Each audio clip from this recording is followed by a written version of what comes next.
Donc, pour l'objectif SMART, nous devons premièrement spécifier le problème dans l'entreprise.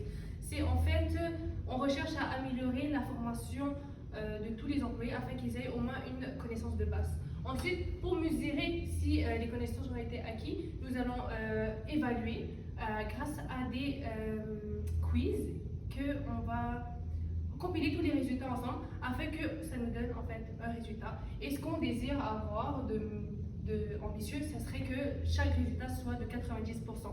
Mais savons que, dépendamment de facteurs, les gens ne pourraient pas mieux réussir. Donc, on espère au moins avoir un résultat réaliste de 70%. Puis, toutes ces personnes-là auront la même formation sur un même temps donné qui est de 5 semaines. Donc, Henri, est-ce que tu as une idée de tous les acteurs qui seraient dans notre processus de formation? Oui, bien sûr. Au top, il y aurait le coordonnateur et c'est lui qui reçoit toutes les plaintes de tous les gens qui ont eu des plaintes à faire.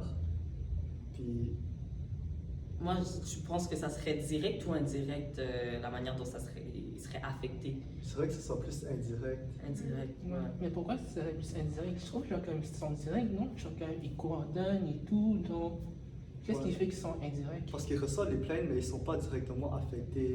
Ah, Ok. ben oui, c'est logique. C'est vrai. Ensuite, C'est il y a ça. quel poste Alors, occupé? il y aurait aussi les gestionnaires. C'est quoi qu'ils font en fait, les gestionnaires? Genre, je vois qu'ils ont des rôles vraiment importants au sein d'une industrie, genre les châssis et ça, mais c'est quoi qu'ils vont faire spécifiquement? En Quand fait? les coordonnateurs, eux, ils reçoivent les plaintes, ils Mhm. envoient ça aux gestionnaires par courriel. Ouais. Mais les gestionnaires, eux, ils font quoi alors? Ben, ils reçoivent les courriels. Mais c'est sûr qu'ils doivent les traiter hein, aussi. Mais Puis c'est ils doivent ça. aussi assumer la perte monétaire Ouais. aussi. Oui, évidemment. Donc ça, c'est un détail à mettre dans le processus, oui. Ouais, c'est vrai. Puis, en gros, les gestionnaires, ça vise nous, les employés qui faisons les horaires. Donc, est-ce que ça serait plus indirect ou direct? Pour Pour les gestionnaires. agents. Ouais, c'est ça. Pour les gestionnaires, ce serait plus indirect. Ok. Mhm. Parce que même eux aussi, genre, ils envoient genre, un problème à d'autres gens qui sont en dessous. Mhm. Mhm. Puis ça serait genre les agents administratifs, c'est eux qui font les horaires plutôt. Mhm. C'est eux qui font les fautes au final, donc. Ouais. Puis Ça eux, ils serait- sont directement impactés. affectés. Ouais, exactement. Oui, mais je dirais alors que le troisième poste occupé, ça serait les chefs d'unité. Mhm. Ouais, Ouais. ça fait du sens. Ouais, parce que c'est les chefs d'unité qui vont voir qu'il manque des personnes ou qu'il y en a en trop. Mhm. Mhm. Puis eux vont devoir Se plaindre. ouais, et trouver d'autres gens directement. Mhm. Donc, est-ce qu'on qualifierait de manière directe ou indirecte dans ce cas-ci? Ce serait plus direct, je pense. Ah, moi je dirais plus indirect pourtant. Pour les Ouais, chefs vu que- d'unité. Vu que c'est eux, oui, ils sont affectés par le problème, mais après, ils vont ensuite renvoyer le problème vers quelqu'un d'autre. Oui, c'est ça. Et l'autre personne, ça serait quelle personne, quel poste? Ben, les... Agent administratif. Ouais, c'est ça. Exactement. Qui Ouais, eux, ça fait vraiment, du sens. vraiment, eux sont affectés par le problème puisque c'est eux qui ont commis la faute. Exactement. Et les agents administratifs, dans ce cas-là, ça serait direct, Mm. non? Ouais. Ouais. Parce que c'est eux qui doivent faire les avertissements verbaux, les notes au dossier pour non-respect de la convention, et après la relation. De toute l'industrie, dans le fond, genre, ce sont des personnes tout à fait cruciales, parce que c'est eux qui sont au cœur de cette industrie. En fait, c'est eux qui La reçoivent formation. toutes les Ouais. notes au dossier On va tous qui qui traiter. sont envoyées par les gestionnaires. Donc après, c'est à eux qui vont recevoir la formation que nous, on va créer pour eux, afin qu'ils puissent se remettre dans un bon chemin, on va dire. Puis c'est ça. Et les employés, dans ce cas-là, ça serait indirect ou indirect, la manière dont ils sont impactés? Je dirais qu'ils sont directement impactés parce que c'est eux qui sont mal placés. Mhm. Ah. Puis à cause de ça, ils vont recevoir. C'est eux qui vont se plaindre, puis ils vont être fâchés. Ouais, puis moi, je pense, moi, si je serais employée, je serais pas très contente d'aller dans un endroit où je devais même pas travailler. Donc ça me causerait beaucoup de problèmes au niveau de mon environnement. Exactement. Et surtout si on ne respecte pas l'ancienneté aussi, tu vois. Ils vont se sentir moins C'est valorisés. exactement. Oui. Ouais, mais non, je pense qu'on comprend vraiment bien pourquoi les employés, c'est des personnes vraiment importantes.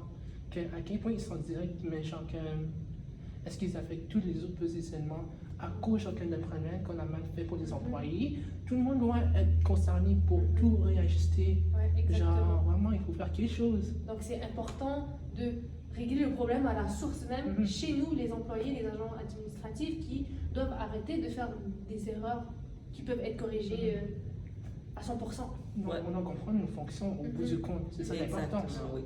C'est très important. Donc, je crois qu'on a fait le tour de l'analyse des acteurs affectés. Ouais. Vous êtes d'accord? Ouais. Et Donc, j'écris tout ça. En fait, le premier acteur, c'est l'employé, vous comprenez? Oui. Et en entrant, on a des incidents. Ça veut dire quoi, les incidents? mais les incidents, ça peut être des problèmes de gestion d'horaire, chacun il y a des... On l'a envoyé au mauvais endroit, Mhm. on a pris une autre personne au lieu d'une personne qui était plus ancienne, qui elle voulait travailler, mais finalement on a fait une erreur. Mais sinon, ça peut être aussi des conflits, chacun personnel, chacun en dehors du travail. Ouais, exactement. Par exemple, familial, Ouais. la mort de quelqu'un ou la fête, des imprévus. Donc, tout ça de ces incidents sont valables.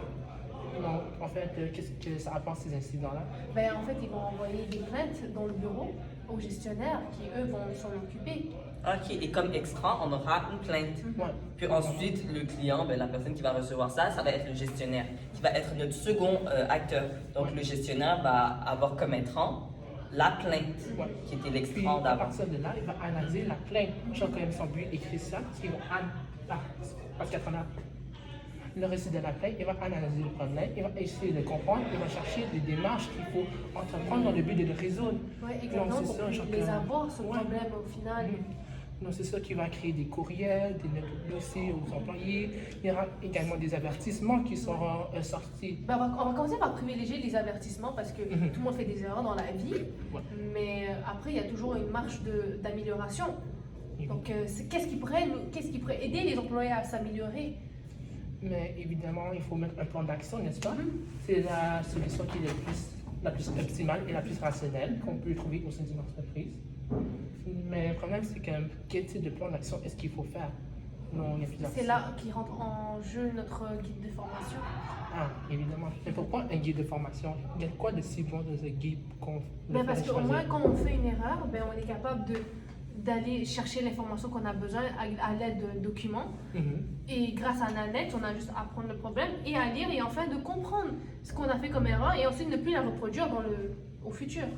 C'est vrai, c'est comme si on était à l'école. Mhm. On apprend à partir d'un manuel. Mhm. On fait une erreur, on a un manuel pour se consulter. Exactement. Puis on n'a pas besoin souvent de consulter le prof à chaque instant. Ouais, exactement. Parce qu'à l'instant. Ils ont d'autres personnes à gérer aussi. Donc on voudrait au moins offrir une solution qui est autonome pour chacun.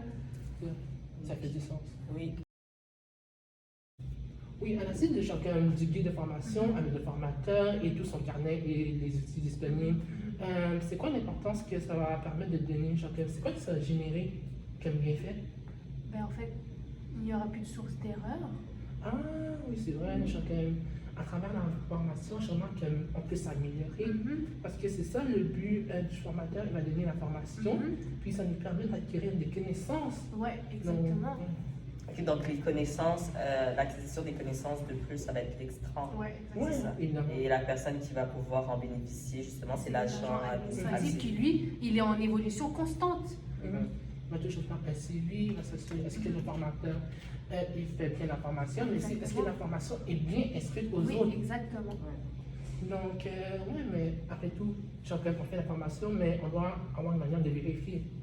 Mais est-ce qu'on vérifie de manière très chacun verbale ou c'est mieux de faire un rapport ou est-ce qu'on synthétise? Je pense qu'il serait mieux de faire un rapport. On a toujours une trace dans un dossier de dire que oui, on a donné l'information. Donc après ça, si la personne, elle refait encore maintes fois le même problème, là, il y aurait d'autres mesures à prendre qui seraient un petit peu plus strictes, à mon avis. Ok, donc ça serait, donc l'acteur, encore une fois, ça serait le gestionnaire, Ouais. parce que c'est lui qui va recevoir les résultats. Mhm. Et l'intrant, justement, ça va être les résultats. Et sa principale activité, ça sera d'évaluer le taux de réussite. Ouais. Pour ensuite, l'extrant, on produit le rapport de synthèse. Et ensuite, le client, ça sera probablement, on dirait, les ressources humaines. Exactement, qui eux vont évaluer si il faut faire plus de suivi ou si on devrait ne pas donner une note au dossier, mais juste un avis verbal, justement. Donc, je pense que les rapports, c'est vraiment quelque chose d'important dans les industries de nos jours. Oui, puisque Parce que tout est grâce au écrit. rapport, c'est quelque chose de si important. C'est Ça tangible. tellement d'informations. Oui, c'est tangible. Genre, on peut les consulter n'importe quand, on peut les entreposer. Puis, ça ne sera jamais chez une poubelle. Genre, comme on compte que ça fait 10 ans ou 5 ans, ils seront toujours utiles parce qu'on permet de projeter vers l'avenir, mais aussi de passer, remarquer c'est quoi nos erreurs. Oui, exactement, pour mieux faire dans l'avenir. Et ça aide aussi les autres entreprises de s'améliorer et de voir les erreurs qu'on a fait auparavant. n'est-ce pas? Exactement. Donc, le prochain acteur et le dernier, ça serait alors les ressources humaines qui vont recevoir le Eux, ils vont rapport. stocker Ouais. tout ça Exactement. et que Ben, leur activité, ça serait de lire le rapport. Évidemment. Et comme extra, ben, ça va être fermer le dossier de la Ouais. plainte. nous, notre but, c'est de ne pas avoir de plainte. On veut juste être dans une entreprise heureux, faire notre travail et que tout le monde soit content au final. Ouais, c'est vrai, Exactement. ça fait du sens. Donc, si les employés sont bien formés grâce au guide de formation, on peut fermer le dossier de la plainte et passer à autre chose, évoluer. Exactement. Donc, l'action la plus importante à mettre, d'abord et avant tout, c'est la formation, parce que c'est à partir de là, en se concentrant sur cette formation, en donnant enseignement, genre des informations qui sont véhiculées, qu'on sera capable de minimiser tout le travail qu'on est en train de gérer en ce moment. Exactement. Oui. Donc, je crois que C'est ça bon. conclut bien les principales activités Ouais. des différents acteurs affectés. Évidemment. Durant notre rencontre, nous avons travaillé sur les objectifs, défini le problème ainsi qu'un plan d'action afin de corriger les problématiques identifiées au niveau de la formation. Les questions de l'équipe étaient très pertinentes. Ils ont bien compris la problématique dans son ensemble ainsi que les diverses implications. Puis, moi, je crois qu'ils sont sur une très bonne lancée et j'ai hâte qu'on se rencontre à nouveau.